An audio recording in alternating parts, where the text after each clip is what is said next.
우리 하나님의 말씀 같이 보겠습니다. 구약성경 민수기 7장 10절로 17절 말씀입니다. 민수기 7장 10절로 17절 말씀 함께 읽겠습니다.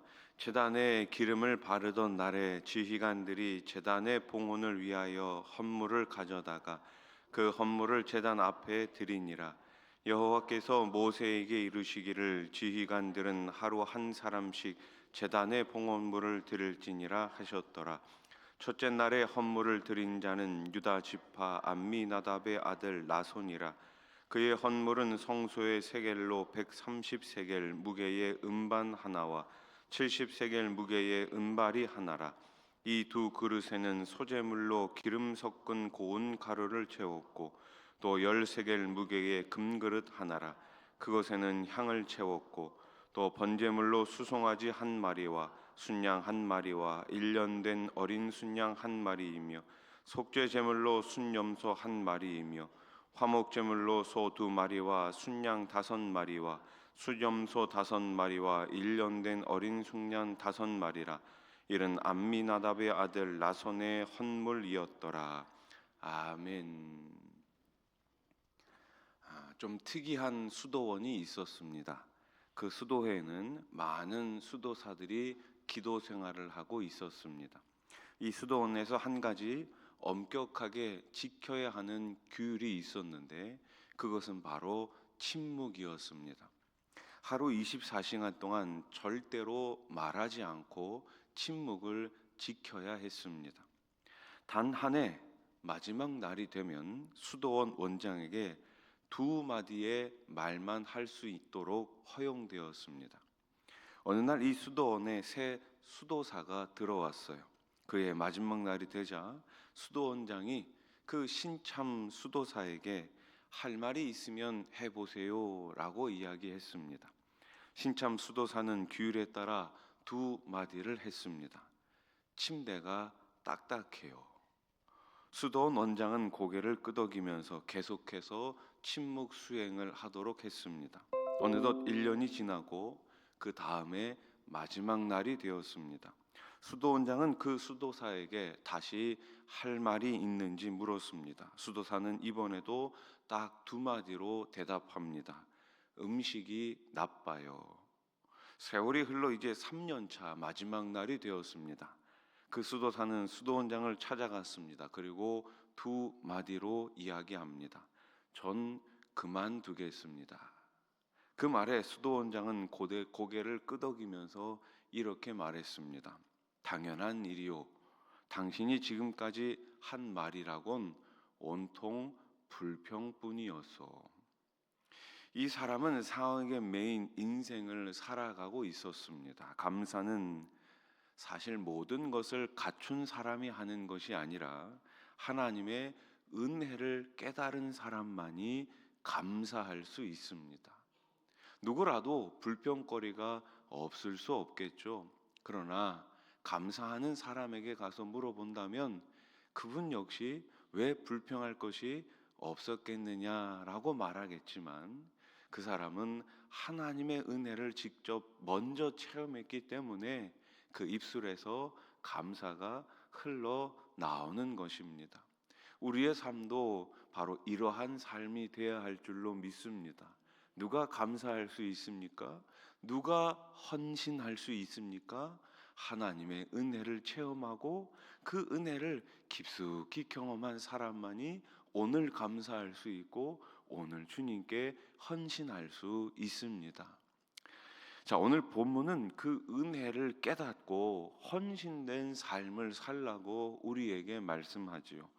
우리를 구원하시고 당신의 백성으로 삼아주신 하나님은 우리를 부르셔서 하나님의 일을 맡겨주십니다. 따라서 헌신은 성도의 존재 이유이며 삶의 목적이기도 합니다.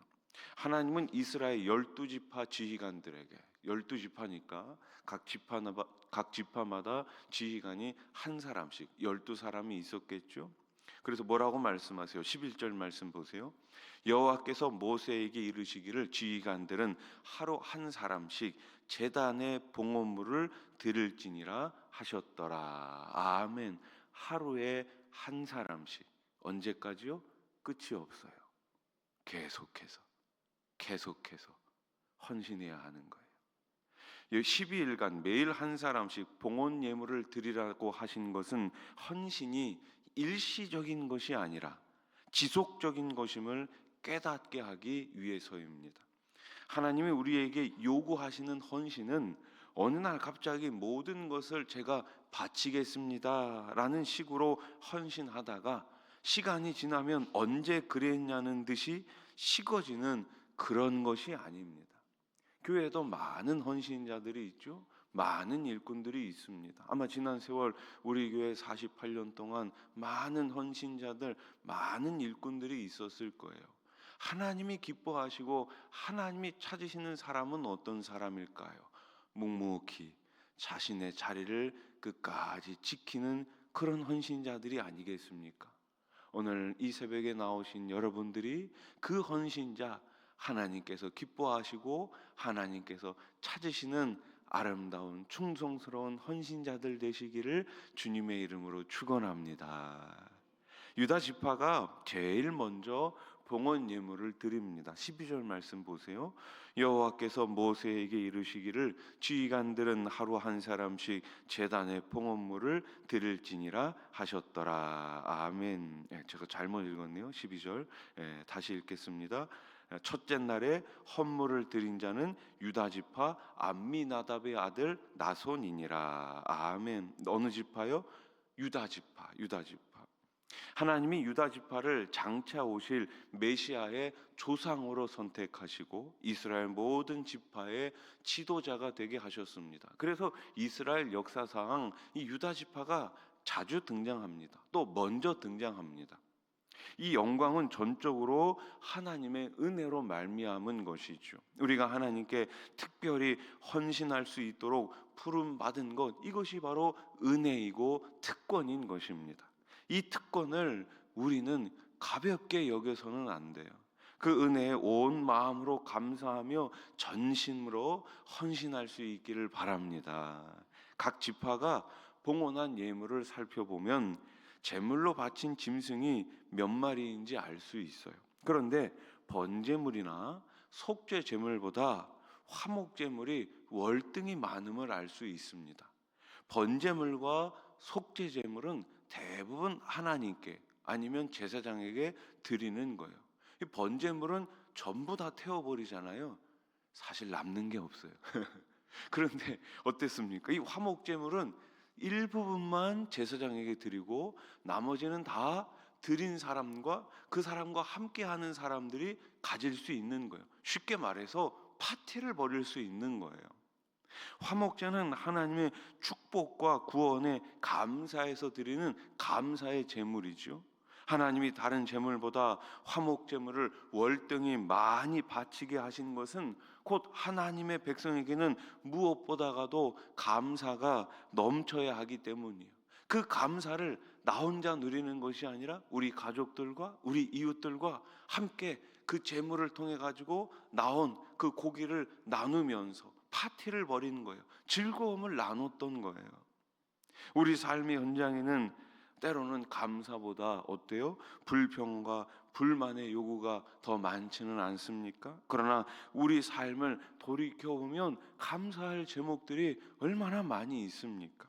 이제 우리는 항상 넘치도록 감사해야 할 줄로 믿습니다. 아멘. 불평거리보다는 감사할 것을 찾으시고 그 감사할 것을 기억하시고 감사할 것을 묵상할 때 우리 삶에 끊임없이 감사가 넘치게 되는 거예요. 예전에 원로 목사님께서 자주 기도하실 때마다 이렇게 기도하셨어요. 감사할 제목이 계속 넘치게 해달라고. 그렇습니다. 감사할 제목을 찾으면 감사할 일이 생겨요. 감사할 일을 우리가 감사로 받아들이면 또 다른 감사가 생기는 거예요. 우리 수원아산교회 모든 성도님들이 그 가정마다 일터마다 매일매일 감사가 넘침으로 기쁨으로 신앙생활에 나가시기를 축복합니다. 자, 모세가 회목에 들어가 하나님과 말하려고 할 때 하나님이 증거하기 위해서 먼저 모세에게 말씀하십니다. 89절 말씀, 89절 같이 읽어봅시다. 시작. 모세가 회막에 들어가서 여호와께 말하려 할 때에 증거계 위 속죄소 위에 두 그룹 사이에서 자기에게 말씀하시는 목소리를 들었으니 여호와께서 그에게 말씀하심이었더라. 아멘. 하나님은 모세가 말하려는 것, 즉 이스라엘 백성이 물질을 아낌없이 바쳤고 성막을 완공했으며 최선을 다해 귀한 예물을 드린 것을 다 알고 있었습니다. 하나님은 우리가 하나님을 위해 헌신하는 것, 봉사하는 것, 기도하는 것, 눈물을 흘리는 것, 땀을 흘리는 것, 애쓰는 그 마음 다 알고 계십니다. 한 가지도 빼놓지 않고 다 알고 계시는 거예요. 때로는 사람들은 몰라줄 수 있습니다. 때로는 목사는 모를 수 있습니다. 그러나 우리 하나님은 다 알고 계십니다. 알고 계세요. 이 사실이 우리에게 얼마나 큰 힘이 되는지 모릅니다. 주님을 위한 일을 감당할 때 누가 보든지 누가 보지 않든지 누가 인정하든지 인정하지 않든지 우리는 최선을 다해 늘 헌신해야 할 줄로 믿습니다. 우리의 헌신과 수고를 다 아시는 하나님께서 우리가 흘린 눈물과 우리가 흘린 그 땀을 언젠가 다 갚아주실 줄로 믿으시기 바랍니다. 우리가 그렇게 하나님 바라보면서 신앙생활 하다 보면 언젠가 그 주님 앞에 서게 되지 않겠습니까? 그 주님 앞에 섰을 때 우리를 안아주시면서 수고했다 칭찬해 주실 것을 오늘도 기대하시면서 오늘도 믿으시면서 그 믿음 가운데 굳게 서기를 우리 주님의 이름으로 축원합니다. 기도드리겠습니다. 전능하신 하나님 아버지, 또 한 주가 시작이 됩니다. 우리를 헌신할 수 있도록 불러주신 하나님 감사합니다. 헌신하며 감사하는 일꾼들 되게 해 주시옵소서. 봉사하며 더 깊은 감사로 하나님께 나아가는 우리 수원아산의 모든 가족들 되게 하시고 모든 일꾼들 되게 하시고 특별히 모든 중직자분들이 되게 해 주시옵소서. 오늘도 이 새벽에 감사할 제목을 찾으며 주님 앞에 기도할 때에 하늘문 넓게 여시고 응답해 주시옵소서. 우리의 가정에 감사가 넘치게 하시고 우리의 일터에 우리의 사업장에 우리의 직장에 일터가 감사가 넘치게 해 주시옵소서. 이 나라에 감사가 넘치게 해 주시옵소서. 좌로 우로 분열되어 가지고 심각한 어려움 가운데 빠져 있는 이 나라를 주여 긍휼히 여겨 주시고 하나님의 은혜로 회복시켜 주시옵소서. 산불로 인하여서 많은 이재민들과 어려움을 당한 우리 국민들이 있습니다. 하나님 긍휼히 여겨 주시고 하루속히 모든 것들이 안정화될 수 있도록 특별히 피해를 당한 우리 이재민들과 또 교회들이 있습니다. 교회 가운데 새 힘을 부어 주셔서 이 어려움을 잘 극복해 나갈 수 있도록 도와주시옵소서. 이 나라 이 땅 가운데 다시는 위기와 같은 전쟁이 없게 하시고 하나님을 더 사랑하며 하나님 말씀 앞에 바로 선 민족이 되게 해 주시옵소서. 한라에서 백두까지 백두에서 땅끝까지 오직 예수님 그 복음을 증거하는 이 나라 한국교회 모든 선교사님들 되게 해 주시옵소서. 하나님 아버지, 병상에 계신 분들이 있습니다. 항암 치료를 받고 있는 분들이 있습니다.